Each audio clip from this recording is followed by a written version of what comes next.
Welcome back to another episode of Duel Alliance with myself, Alicia Solomon, and Megan Hines, where we discuss the challenge. We are back to discuss episode 7 of Battle of a New Champion, Battle for a New Champion, Battle of Losers, Battle of Victims. I don't know what to call the show anymore because it's all over the place, honestly. This week, we saw someone come back who I used to be fond of, to be honest. And Megan, you know this because we've seen him come back or seen him on the show in the past couple of seasons on the main show. And I really like Devin. I'm just gonna put the cat out of the bag. I really like Devin. And I didn't mind him this week, honestly. But when you have a certain kind of pudge going on, you might want to get the right t-shirt to wear when you're on television. I'm just gonna put that out there. Next time maybe ask production for a shirt that fits you. Not sure what was happening, but in conclusion, I think Devin came back. Devin came back correct. Yes, bare belly and all, he came back very correct. We'll get to the Chaos Master later on in the episode, but how we get to his decision, we'll start off at the top of the show where we get Callum being the main character a bit. First question off top: can Callum really have an in with the U.S. alliance by proxy of Michelle? Or is this, better yet, is there still a US UK alliance at this point? Because I'm confused on these numbers at this point. I think you're confused as much as they're confused because they don't know what's happening. And for everything we've been talking about with this alliance nonsense for this whole season, they just really showed how they're just so out of touch in what's actually going on in the house in terms of who they're quote unquote aligned with. And it's just like, I don't think they have any idea what they're doing. Like they don't know what alliance means. They don't know who's with them, who's against them, how to play. It's really just, I don't know. I have no words. Like I come on here I really have no words into what I've just watched because these people are They're not smart. delusional at best. Yeah, I don't even have words. Because Callum and Michelle are obviously like this in the house. He's trying to use that to be his in with the US people. But granted, there's different factions within that even alliance in the first place. So some of them are not on the same page as they want to come across as. But he still has like James and Zara who are still there. I don't know where exactly Melissa and Big T sit in that UK alliance because I feel like they're just on their own island. Either way, I feel like they're still in the middle. But it's just weird. But Callum told Emmanuel that on the UK season, like I mentioned this before, that season was very straightforward. Nothing was really crazy because a lot of them are friends. It was just really quick of a format for them. But for him on this season, it's very, you don't know what to expect, and a lot of different variables at play. And I'm like, that is true, Callum, because this is what the challenge is. Like, y'all got a cakewalk compared to the main show. So that's that. Yeah, I mean, for the most part, there is really no UK alliance, to be honest. I feel like that whole US alliance crap started when Michelle and Jay had brought it up essentially, or Jay initiated it. And I mean, I guess they felt the division in the house, so the UK felt like they were on that same kind of vibe. But to be honest, like I think they're just forced to be in this UK versus US alliance, which it just doesn't make any sense, to be honest, because they're not sticking to who they're aligned to. And of course it's going to be cross division in terms of people connecting in the house, like Michelle and Callum, Mariah and James, etc. So it really doesn't even hold up to who they're protecting at the end of the day, because they're going to want to protect those people who they have relationships with. Big T, Melissa, like we saw last week, are on an island by themselves. So they're not even in that alliance. So for all this nonsense that comes on later where they're trying to say that, they should be protecting certain people, no one protected them when they were trying to get them out of there. So it shouldn't be reciprocated in that factor either. Yeah. Speaking of Melissa, can she pull Corey into her little faction? No, because her and Corey had a conversation, and he's telling her all the things that she kind of want to hear because he didn't know the state of the house of like who the next guy they wanted to put in.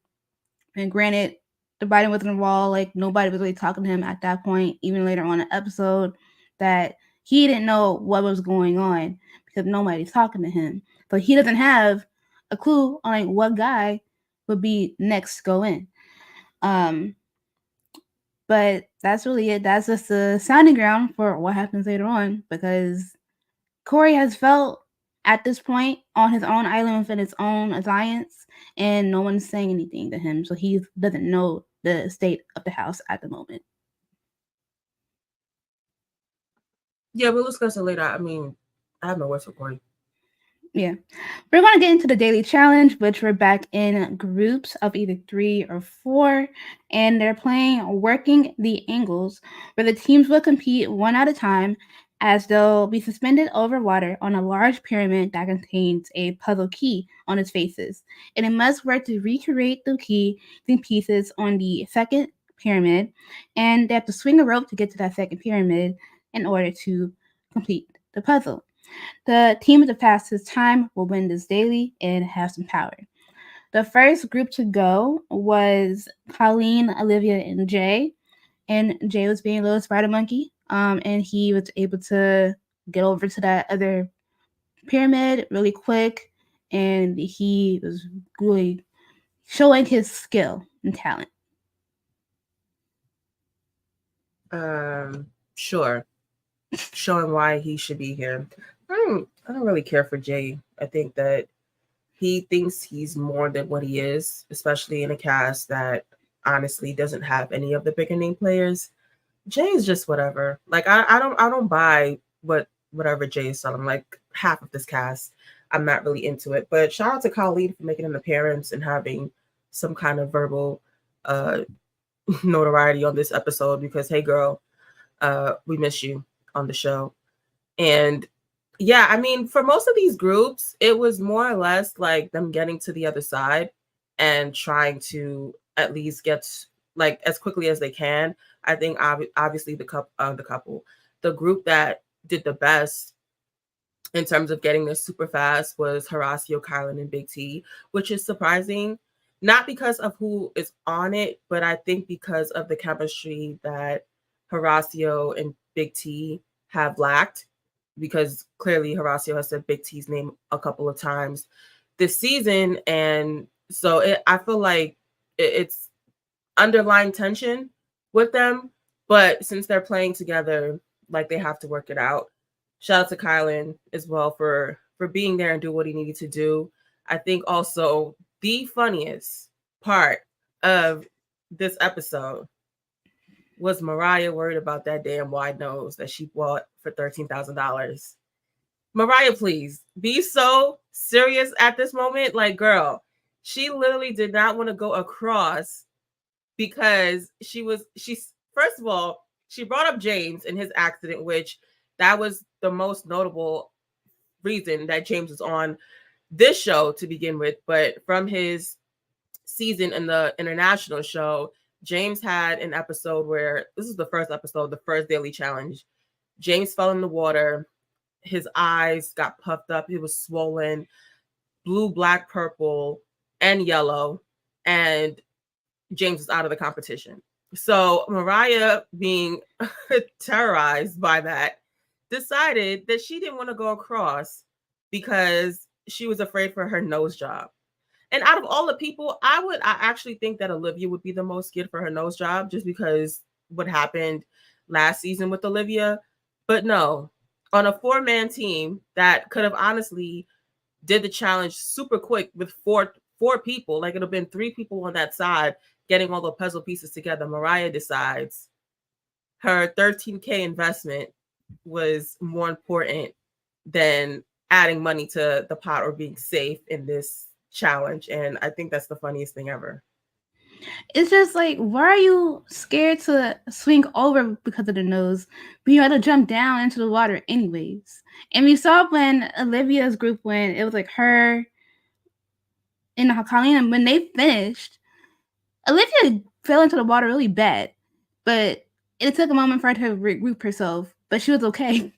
And we already know about her nose. With her doing that, she was fine. Mariah should not have needed to worry about swinging over to the other side because you're not gonna hit your face on the pyramid. You just had to worry about the jump down when you were done. But she just sat there and then ate her food and nothing. While Reese was like, "Hey, just stand there, just okay, you're fine." But Aesop was like, you should have helped this, but it is what it is." And especially with challenges this season where typically when they were voting for the house, like this would have been a clear disadvantage for Mariah because that would be an easy target for them to be like, she didn't even do anything this challenge. She literally just stood there and did nothing while everyone did everything else. And so I think she got lucky with being who she was on that platform with in terms of having Nerese there because Nerese definitely had her back and was like, you know what, if you're not going to move, fine. But like, if it was anyone else, they would have gotten to Mariah, and rightfully so, because like you knew what this was coming into the challenge. You knew that there were going to be challenges where you're going to have to basically put your body on the line to win. And so if you were afraid for whatever procedure that you got done, maybe you should have just sat out and waited to come back to the challenge instead of rushing back. Like, I like Mariah. I think that Mariah can be a great challenger. I think that she's shown from the last season that she was on, that first season that she did, like she can be a great challenger in the future. But it's things like this where it's just like, come on now. Like I'm with you until I'm not with you, because that don't even make any sense for her to just even waste our time. Yeah. Another team. Well, speaking of James, like he was very traumatized by the water once again, but he managed to be able to get over to the pyramid, fell off the pyramid gracefully. His team was able to get their check. They were the second team to go, and they were the first team to get their check done first. Like it took Colleen's group 2 times to get it right, but everyone after that was able to get their check right first. Also, Berna, she was her ass was just out, just out in the sun. And her excuse was is that she's a dancer and dancers hike up their pants. I'm sorry, I don't know what dancers hiking up their pants up in their ass crack unless you're shaking your ass. Like I'm not sure what's happening there, or you wear the correct pants when you do something like that. But I mean, for all of that, Berna did still try, and she had an issue in terms of like getting the triangle right side up and not really knowing like what was going on. And Michelle, out of all people, decided to just scream out and help her. There was a lot of people who were screaming to help, like in terms of what they were doing, but Michelle was probably the most loudest in terms of helping Berna get it right side up so that they don't lose. And again, Berna's not a US person.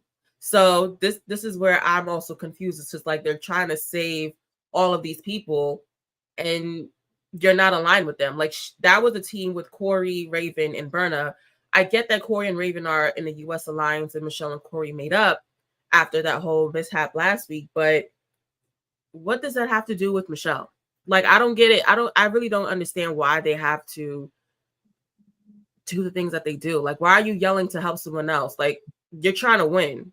Like, I would try to help myself get safe rather than trying to help her get safe. Like, girl, fuck you. I'm trying to win. Like, I don't understand. They're such losers. Like, at the end of the day, if you don't know right side up, that's your problem. Like, I'm just gonna watch you be like, damn, sis. It's not a group project. It's not a group project either. Like, this is a team that's up there doing this by themselves. Where we could have saw it and told her, oh, wait, which was something else different. But it was also really funny when they initially were on that first pyramid. Berna gracefully got herself to the second pyramid. Corey was near tears, almost. He was about to cry, having to go across. And Raven's like, fuck it, I'm just gonna go over there. He can stay here and just tell us this. Because that man was not trying to swing over to the other pyramid. I'm like, get a grip, please.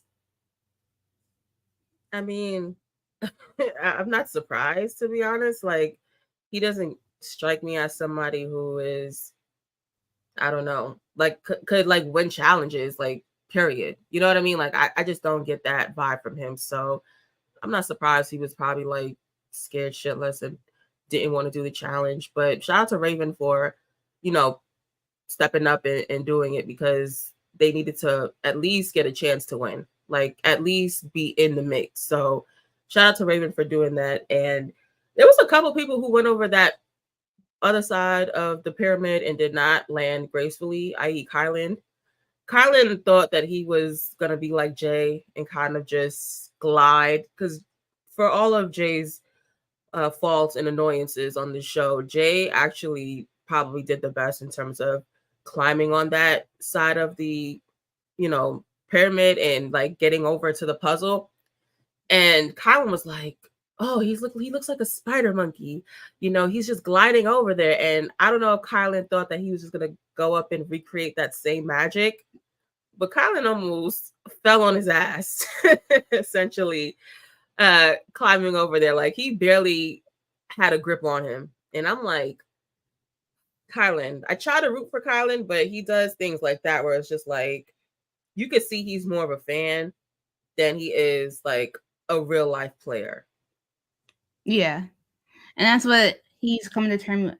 I don't know if he's coming to terms with this season or what, but that's how he's playing. It's like, oh, this is how like Seth and Judge would play. Like early in the season when the episode when Jordan came, he was like trying to emulate Jordan in some aspects during the daily and whatnot. But this man is literally a challenge fan. He watched the show before he even got on it. Like, die hard. I appreciate the dedication, but at one point you gotta separate the fan aspect of yourself to you're actually in the game and playing for yourself and playing a smart and decent game.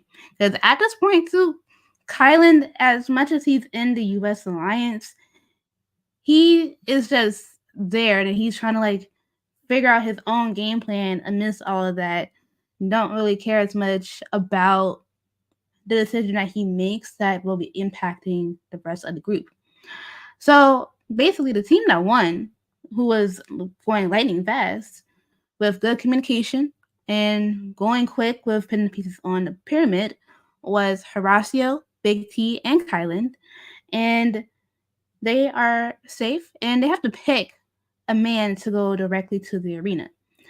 And this is where Horacio lost me because this man really has no social game. He can't make a decision for his own self. That is solid. He was just squirming, trying to figure out who to say, and it was really frustrating to see because like Kylan being smart was like, oh, let's put Emmanuel in. I think Big T was like, oh, either a UK guy, James or Callum, and Horacio just couldn't say a name. I think it was more Kylan trying to go for like the UK guys. I mean, Emmanuel should be considered international or UK in that alliance at this point because he's not a US person. Horacio, I don't see what they see. Like, I don't see what casting season Horacio. I understand what he did last season. Like, he played decently, you know, for a rookie. And I know he's on another show in his country, sort of kind of like the same aspect of how the challenge is played. But honestly, like Horacio is just, he's not it. Like, he has no personality. He's boring as hell. He just gives me church mouse, like a Mexican church mouse. Like, I don't know what they see in Horacio. Like, I'm being honest. Like, He's boring as hell. Even earlier in the episode, we didn't even talk about it, but when he was talking about like moving slow with Maurice, he was like, I don't even like her like that. Like he had to catch himself. He don't even know what he be saying. Like, and this was at this point, Maurice is his girlfriend. So I'm pretty sure the confessionals was done after the fact of the show being shot. So he's literally in the confessional saying like he's trying to get to know her. He don't even know if he like her like that. It's like, dude, what do you like? What do you want? What is your personality? What are your hobbies? Like, I feel like he's so bland and dry that he doesn't even have he can't even make a decision for himself. And to be honest, like he wants to be one of those ones who clearly he's on the show, but he wants to be a champion. He wants to be one of those players that is, on that level of coming in, standing tall, sort of like a Jordan, in terms of coming in, being a rookie and being a strong player. But he doesn't give anything. And the fact that he couldn't even try to get out people who will be in the chance or in the way of him getting to a final and winning a final, like, come on now. I really don't understand why Horacio was here. Like, he needs to go back home. I don't know where home is, but wherever Coco be at, that's where Horacio needs to go because he get on my fucking nerves. Like, why are you here? You can't make a decision about anything, bro. Like, what are you here for? He had the hardest time last week. Nerys and him speaking in fucking Spanish. Now this week you come in and you can't even make a decision. It's like, dude, speak up. Yeah. Literally, like he said, like last season, Olivia made the decisions for them. He was just there. He didn't contribute to the core decision making for them last season. He comes into this as an individual. Yes, he has Olivia. He has the ride or die people there with him. But at the end of the day, you got to make the decision for your own self. You want to be a big top tier player in this game, a champ. You got to also not only be great physically as a competitor, but also socially and politically. He has none of that. Like, he has the social because he has friends in the game. But he has to leverage that and make decisions that are best for him at times. Granted, hey, if Emmanuel is going to be the pick, cool. Live in it, stand in it. Don't go ahead afterwards and apologize. Because I get you have a heart, but sir, it's a game. And Emmanuel understood it later on. But it's just, please don't come on the show. But for everybody that come on the show, don't come on here and act like we are one track mind and I'll let you get to the end. I'm sorry to tell you, that's not it. You gotta be smarter than that. You have to have a voice. That man don't got a voice, but he has to figure that out. And I don't want to have to see people grow into that on the show because that's not what we're here for. We're here for you to have a voice, be a personality, and kick ass. That's it. But that man can only kick ass like as a competitor, but not as a decision maker. Yeah, we don't have time for your growth. I'm sorry. This is the one place I don't care about your growth at all. Like, you need to do that on your own time. You need to come fully prepared to play a game and nonetheless to be on TV. Like, he's just so boring to the point it's just like, what do y'all see in him? Because I'm not seeing it. I'm not buying it. Like, he's not giving anything. And for all of his because he tries to make like he stands on integrity. You know what? Cool. Like, I'm not opposed to people having morals and integrity. I would prefer if you had them. So that's fine. But essentially they pick Emmanuel as a man to go in, and they tried to make it seem like Emmanuel was some kind of killer. Like, Jay even said in his confessional, like, oh, you don't want to come after Dracula. And I was like, am I missing when this happened? Like, this whole vampire situation happened with Emmanuel. Like, I don't even remember Emmanuel so much to the point where this was his reputation on the season that he did with Tori. Like, because I just remember him being up Tori's ass. Like, that's really all I got from that season with Emmanuel. So the fact that y'all trying to make it seem like Emmanuel is that guy. Like, y'all are just so delusional. I think because on the last season they did end up calling him a vampire one time when he wasn't. I don't remember how many missions he did that season, but at one point he ended up getting the vampire moniker, Dracula moniker, because of how his his energy was, and how he competed, I guess. But this is stupid. Like, and the man was a good competitor. I'm not gonna hold him, but that man is not that great of a person for y'all to be saying, "Oh, he's Dracula. He's not who you want to mess with." With what pull? Like, he's friends with people, but that man lost to Devin. He called out Devin and lost to him. That's who y'all calling Dracula? Yeah, I'm not sure what they're seeing in him. Maybe they have more belief being in the presence of these people than what we're getting, because I just not sure where this whole Emmanuel is the greatest thing since sliced bread kind of happened. Like, it was really, I'm like, are we sure we're talking about the same Emmanuel? Because I don't know, I don't remember this, but okay, cool. Like, let's roll with it. Emmanuel gets to be the pick. Great. Now they have to choose someone else. And obviously they're going to go for the person, like you mentioned earlier. No one's really talking to Corey. And they're basically saying, you know what, Corey is going to be the vote, because no one is going to pick one of the US guys, obviously, because James and Mariah are a thing, Callum and Michelle are a thing. So they don't want to pick any of the stronger UK guys to go in. And when Corey sat down to have the conversation with Callum and Emmanuel, and they were making faces in between Corey talking, because they were like, Corey's trying to figure, he's like, I haven't heard anything. Like, have you guys heard anything? And Callum was like, no, bro, haven't heard anything. And him and Emmanuel are locking eyes and like trying to basically talk in like silence about what's happening. Corey is so oblivious to everything. At that point, I feel like he should have known that he was going to be the vote, or at least going to be in the lead for a vote, because who else at this time were they going to pick? Like, obviously they could have picked anyone else, but the way that this house is going and how it runs, they're saving people they want to save until they have to let them go. So Corey being so oblivious to that, it's just like, dude, I'm not sure like where you're at with it, but wake up, buddy.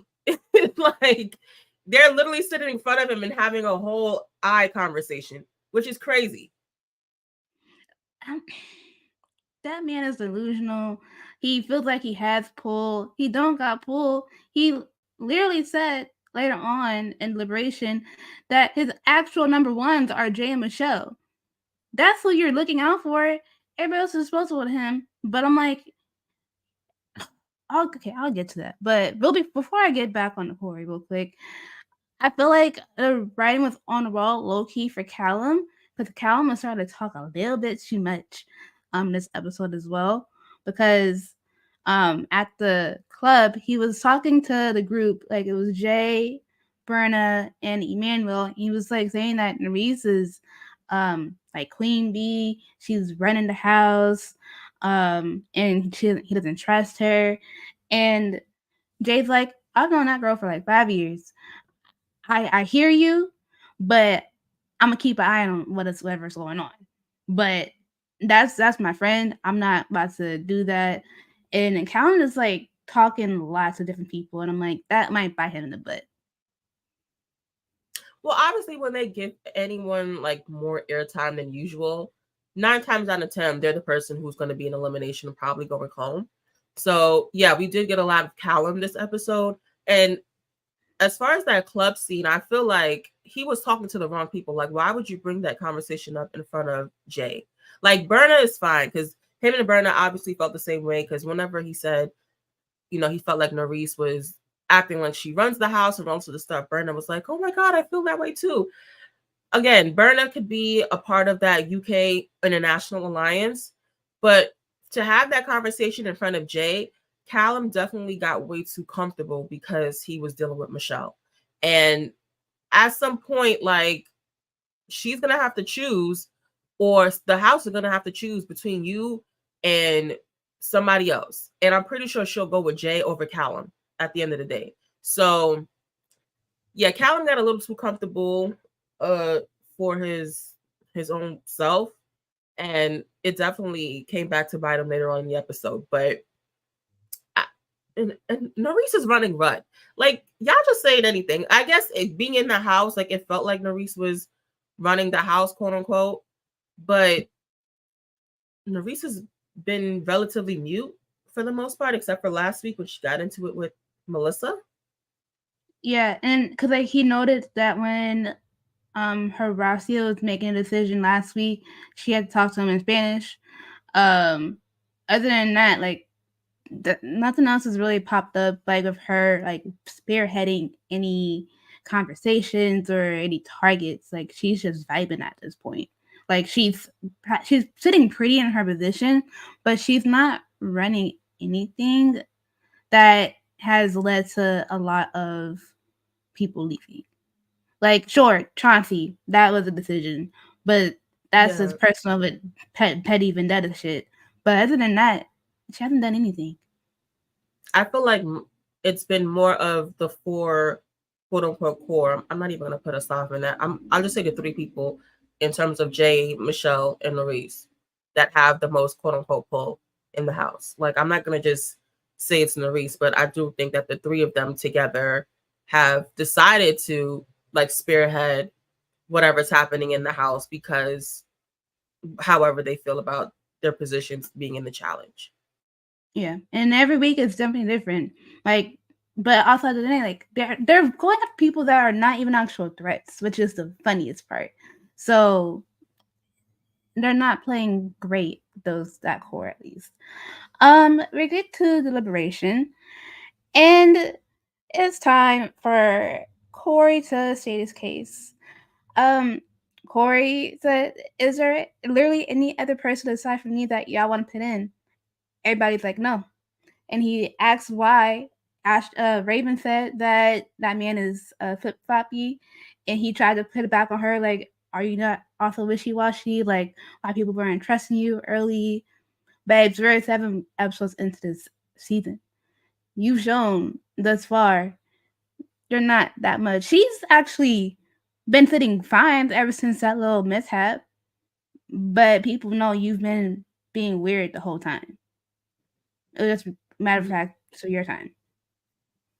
Yeah, I think Corey came in and tried to play a social game that will get him far, but he's not playing it well. And then I feel like once him being in the house and seeing how connections and people were working out and probably not working out for his favor, he decided to play that villain role up a little bit more. Like, I felt like he decided to turn on whatever TV mode that he was in and try to turn it up a notch for the cameras. And it's not hitting as he expects it to, and it's just not coming across as genuine in any kind of way. Like, I don't mind people coming on TV and trying to be the villain, but make it believable, make it in your personality, make it yourself.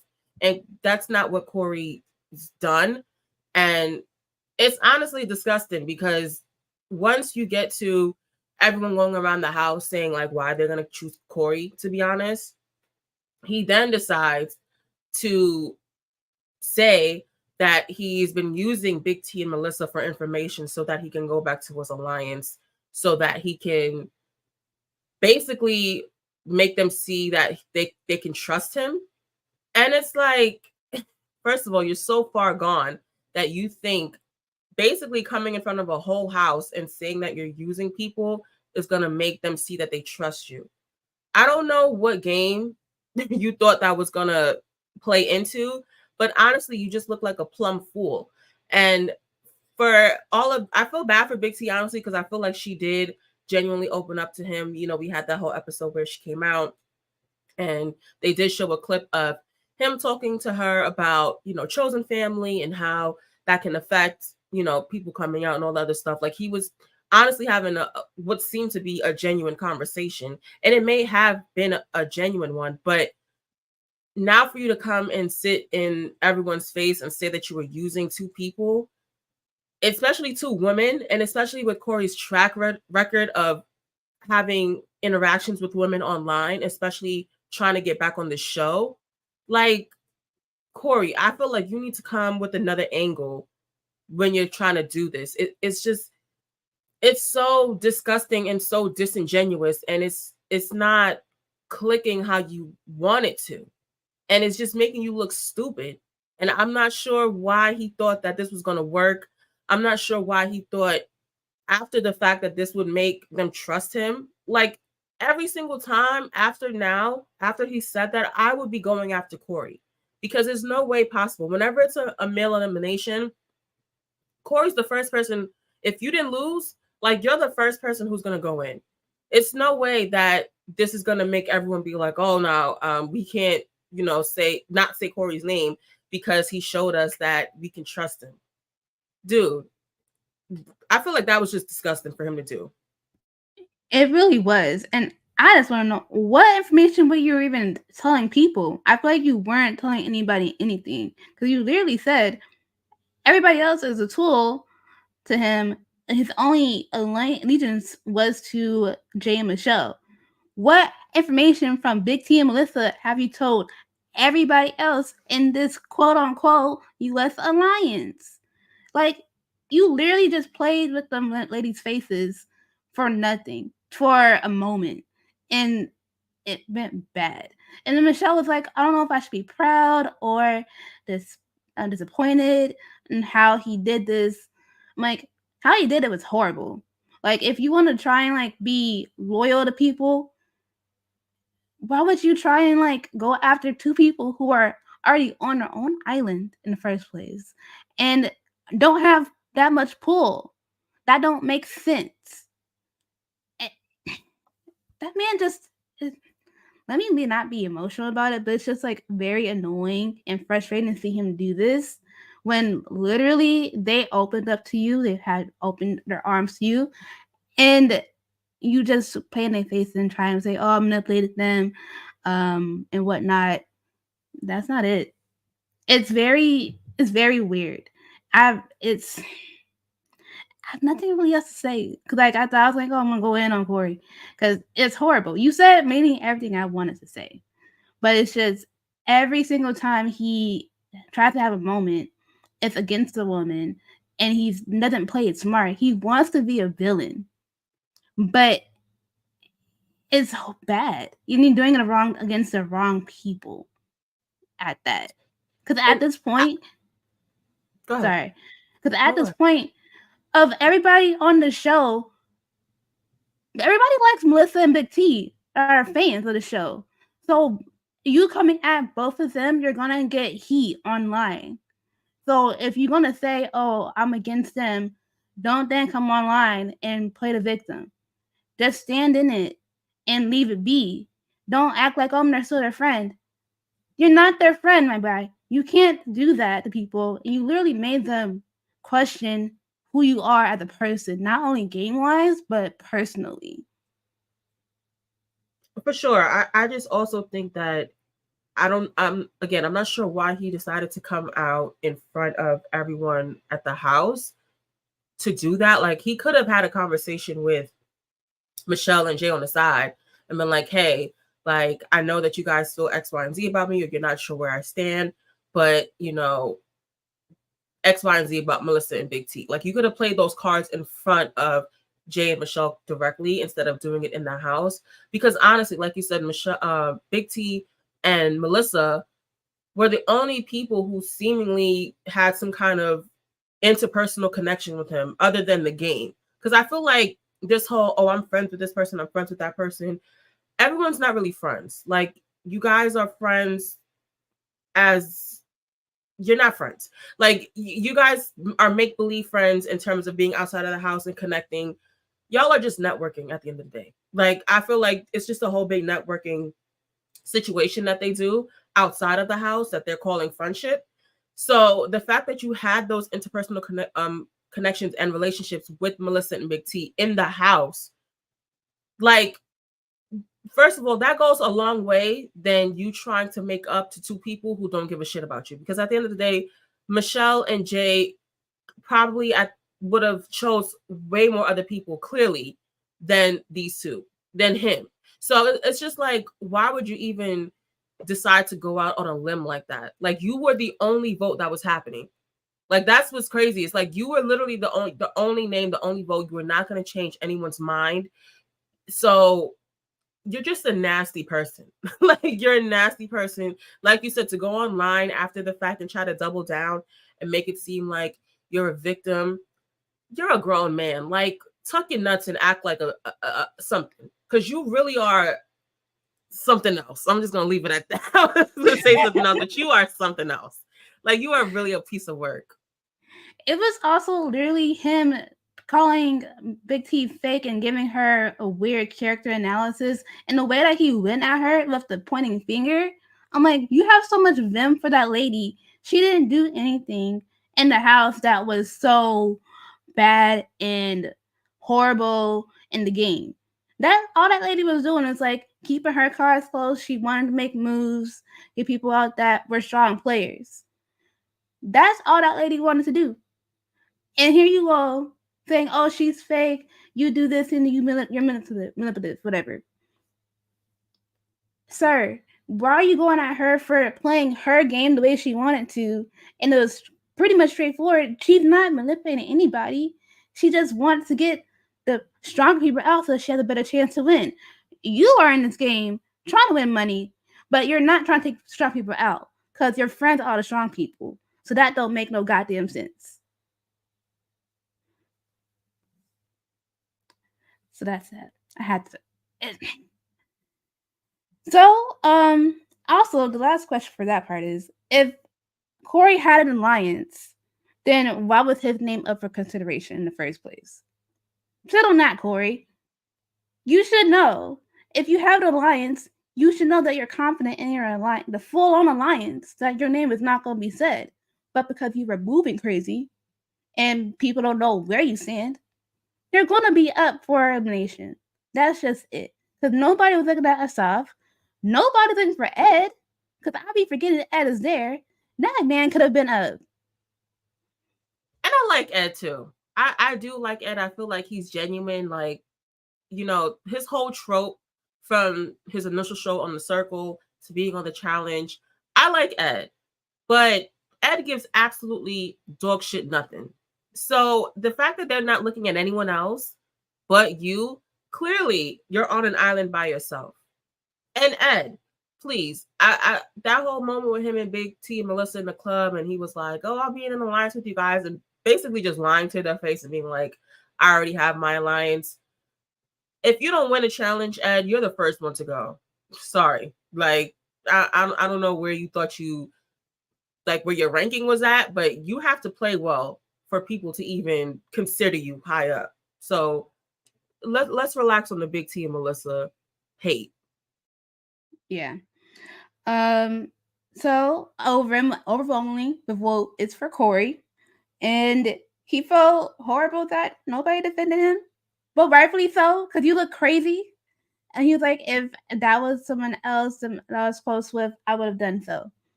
Well, this was just blown up in everybody's faces, so what can they do?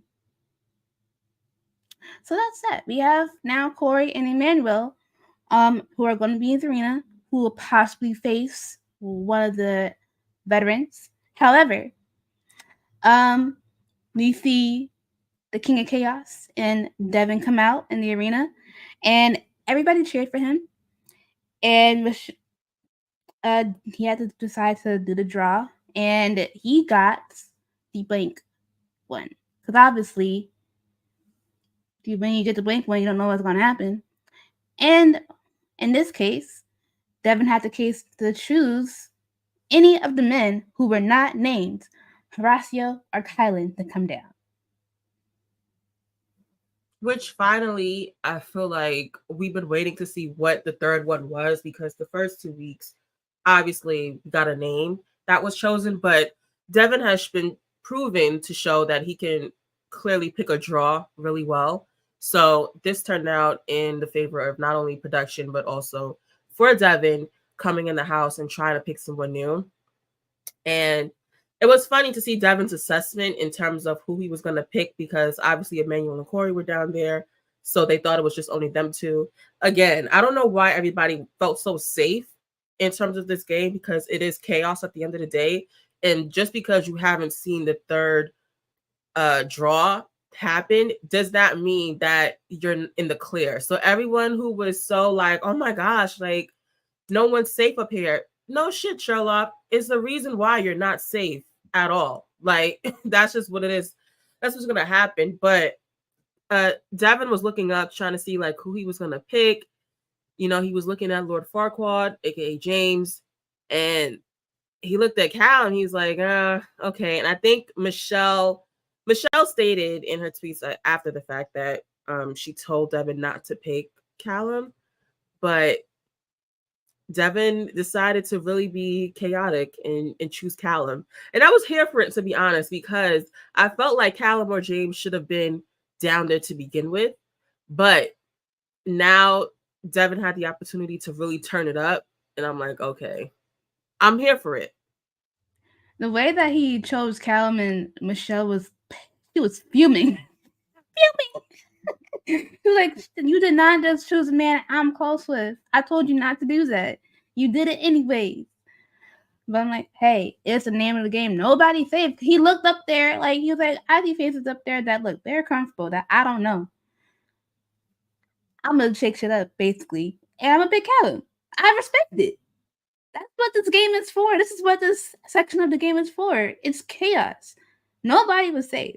So good on him for picking Callum. I didn't think he would. I thought it would probably been somebody else, not James either. Granted, like he was eyeing James too. There are other people up there that could have gotten licked, but that wasn't it. That was it. So basically, Corey and Emmanuel are off the hook with Callum now in the arena. And with the pot still sitting at 396K, Devin could take the 10K if he wins. Yeah, I'm honestly not surprised he didn't choose anyone else. Like, I feel like Devin knew he was coming in to do sort of like a puzzle-based challenge, just because that's Devin's strength, and they seemingly try to put the strengths for the mercenary champion to come in and beat the people. So I'm sure Devin was like, I can beat any of these fools if I wanted to. He almost did it. He almost did it. But I felt like Devin felt strongly enough in his game in terms of him coming in and being able to beat any of them. It would have been a good quote unquote story for him to come in and beat Emmanuel again, because I feel like he could have probably gotten Emmanuel back. Like he could have beaten him another time. But I'm here for the Callum mix up, honestly. And Michelle was so butthurt. We didn't dive into it as we shouldn't have. But Michelle and Callum going on dates. Michelle and Callum in the hot tub. Michelle and Callum. Michelle and Callum. Listen, at this point, Callum told us episode 1 he had a girlfriend at home. So Michelle's just been looking dumb week after week. Week after week, Michelle is looking stupider and stupider and stupider as they fucking come. And finally, we got rid of Michelle and Callum looking stupid on TV, because like Michelle really blew mine this week, because she was like, I feel like he can fit in with my family so well, like my mom, my brother, my sister, like he can. I'm just like, bro, he don't need a visa. Like, why are you so with this man? Please. This is not Love Island. Please. I'm so sorry. You're acting like you're on Love Island with that man. And this is not that. This is a challenge. You've only known this man for a few weeks. I was gonna say something. You know what? I'm gonna hold it until we get off air, because I have a question to ask about Michelle, but I don't want to do this. Anyway, let's move on to Callum and Devin. Okay. So, Callum and Devin are playing Totally Mental, where they must place 10 crates of miscellaneous items in a line, then count the contents of each crate and arrange the crates in numerical order based on the counts. The first player to correctly order all 10 crates will win. And immediately, Devin being stupid, he drank his crate, and the contents of it fell out. And that was a big contender mistake, in his words. But Cam was really quick to get his boxes in order, and then start off with his counting. But Cam was being very calm for the most part. He was really like in his own zone until we got to having to count them, and people were starting to yell out help for him.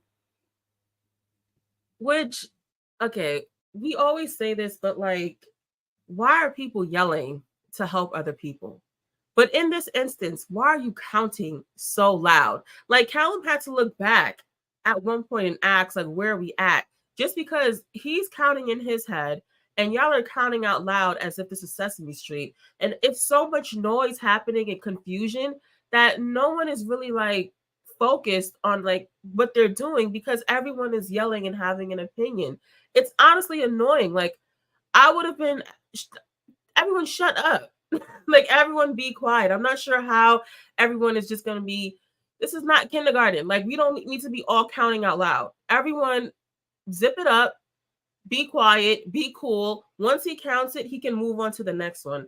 But the whole everyone counting in unison for Callum was just so irritating to see. And yet, y'all, every single time, y'all just get on this damn platform and just start yelling and screaming. It's irritating. But nonetheless, I think Devin cheating off of Callum was actually funny too, because I don't blame Devin.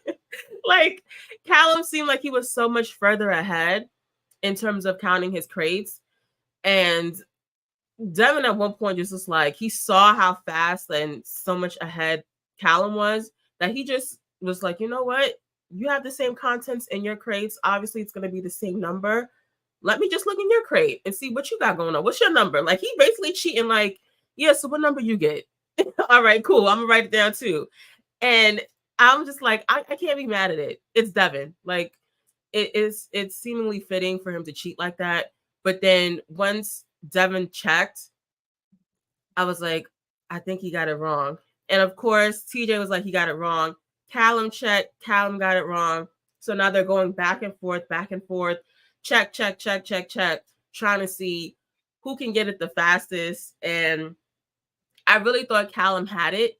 Like, I really thought Callum was going to get the win in this elimination, because I'm like, you know what? He seems like he's going to try to calm himself down, and he's recounting, each of the crates. But Devin ended up taking it, like, and that was it for Callum. And honestly, he should have kicked that thing that came out of Devin's crate a little further. Like, I would have chucked it and threw it somewhere else. Like, he kicked it a little too close to home. Like, I would have threw it out of bounds and I'd have threw it when he wasn't looking. You know what I mean? Like, because if you're one off, you're losing. So I think for next time, Callum, like, play a little dirtier. Yeah, I'm expecting that a little bit too. Like, get a little tussle. I know y'all was on separate sides of the arena, but y'all started the same part. We could have had a little fight in the middle, I wouldn't mind it. But Devin having to go back and recount that one really helped him out. But Callum wasn't that much far off. Like, he was only 2 pieces or 2 points away. Like, it was actually really close. And I really commend Callum for even like sticking to it. Like, he was very poised throughout of it. At points, yeah, he did get a little anxious because everybody was yelling for him to help him. But he really like had a good matchup with Devin. Like, he kept up with him at least. So I'm glad that he put up a good fight. For sure. And I mean, now it's another strong player out for, well, strong player is very conservative word here. I'm, being very nice, but they have a person now who had a good chance of, beating any of those US guys out of the competition. James's number is gone down once again, and Michelle is left lonely and dry after this situation happening, which I find to be funnier. But do have to mention how Devin was trying to be a messy biatch. And basically, he saw how Mariah and James were interacting, and he was like, well, I would have chose James if I'd have known, because he kind of saw that Mariah and James were close. And he was like, I don't think the banana man knows about this. So, I probably should have chose James. And it's just like, first of all, mind your own penis. Like, why are you worried about bananas and what he got going? It's like, come on now. Things like that make me not want to have Devin back on the show, because he does things like that where it's just like, you're too concerned about other things and you need to be concerned about yourself. Congrats on the win. Congrats on the 10K. I think you could take that home, and the information you found out, take it home and sleep on it. You know what I mean? Don't worry about what other people got going on. Well, he took it home, and that's how people found out. Bananas found out that Mariah was messing with James, because that after once Devin went and he noticed, he went back and told the banana man. The banana man was crying, blocked that lady, unfollowed her, whatever. Then when she came out, I don't know if she's unblocked or unfollowed, but that's what happened when that happened on the show. Like when they were filming, Devin found out, went back and told that man, and that man was crying on the internet. So that's how that little hookup got exposed. Again, mind what you got going on in your own home. Like, you could have at least just held that information to yourself, and I mean, you could have shared it in your group chat or whatever, but you didn't need to. I feel like he did it maliciously. And Bananas and Mariah weren't even a thing. Like, they weren't a couple. They were just hooking up, essentially. It was very casual. So the fact that you felt so compelled to go and tell somebody else's business, you're just a messy woman, Devin. Now, I know. Now I wonder, when Tori comes, and we saw in a preview that she found out about Mariah and James, and she was very shocked. But I don't. And now I'm like, oh, either Devin probably didn't tell her, probably told Bananas, but Tori was very shocked. Later on when she comes in the season, so we'll see how that plays out again with them pushing this Mariah and Bananas thing going on. But with that, we're going to get into the tweet. Oh, also real quick, with 10K in Devin's pocket, the pot for the win is now down to $386,000. So hopefully they can make some of that up later on. But if they continue to lose people, that's going to go down to at least 350. I bet you that. So yeah, we're going to get into the tweets now, where we start off Mariah not risking falling in the water because of her $13,000 nose job. She's definitely been rewatching seasons, because not only Olivia and James, but I forget that lady that early in one of the early seasons, shit, her boobs got messed up in a challenge. It makes sense.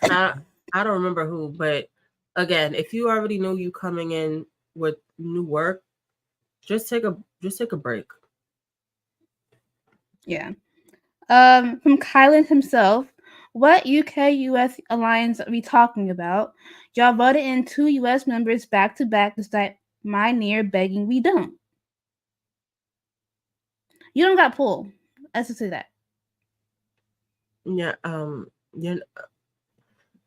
your number doesn't count. I hate to say it, Colin, but they're not listening to you. Mm-mm. I love Horacio, but he needs to start being more cutthroat and stop feeling bad for sending people into elimination. Say Emmanuel's name with your whole chest. Please. Or just say anything with your whole chest, because it sounds like you just be mute. Yeah. From Big T, Regarding Corey, I have nothing to say. You can't fight crazy, and quite frankly, his tone and delivery of how he attacked Mel and I was aggressive, and I have never been spoken to by a quote unquote man like that in my life. Oh, apart from the time he screamed at me in 37. Corey's just, again, messy, messy, messy, messy, and disgusting. Also from Big T. I didn't realize Emmanuel had issues with me, but I guess this is a trend for people. This is the nastiest and most boring cast I've ever worked with. Emphasis on nastiest and boring. Heavy on that Tula because these people suck. And then the last tweet is from Dr. Laurel Stuckey, DVM. Corey initially, I'm going to just read Corey's response, not the whole thread. Social media is what's ruining reality TV. It's not like it used to be because we get constantly abused online for being ourselves and making mistakes. So many cast members are afraid to say or do anything while filming. Dr. Laurel Stuckey replies, we had social media when I first started. We also had forums that tore our asses apart. They were ruthless. Maybe because social media people. Oh, maybe it's because social media are people's lives now. The hate disappears if you put down your phone. So sign out and put down the phones. She's right. Like, if you can't take it, log off. It's not real. It's not a real place. You can walk out in the real world and not interact with any of those people that are online in your messages, in your comments. Because half the time, the people who are quote unquote hating on you, if they see you in person, they'll ask you for a picture and they'll never say anything to your face. So it's not real. Corey just tries to, again, make it seem like he is hated because I don't know. He just shows himself to be a shitty person, and you're mad because people are hating on you. Maybe if you don't come on TV and act the way you do, people would respect you more and have nicer things to say about you. But again, you don't. So this is what we have with Corey. But yeah, this is this week's wrap up and episode discussion. Thank you guys for listening. If you would like to follow us on Twitter, you can at Duel Alliance Pod. You can follow Megan at Literally Megs. You can follow myself at Ace_S5. And you can watch us on YouTube at Duel Alliance Pod. We'll be back next week to discuss episode 8. It gets a little bit juicier next week, guys, with Raven and Melissa going at it. So hopefully we get some good up drama going on next week. But thank you guys. Happy December. See you. They throw in drinks. I'm here for it. As long as if it's not Josh throwing drinks, it's a woman throwing drinks, and I love that. See that, so I'm excited to see what that drama comes next week. But also, I wanted to say happy 3-year anniversary to us and the show. Thank y'all for listening to us every week talk about. I don't want to call it trash, but it's become trash. But it's been a fun delight. Yes, it's been delight and delightful at times. So thank you guys again for listening. We'll be back next week to discuss more of the challenge. See you guys. Bye.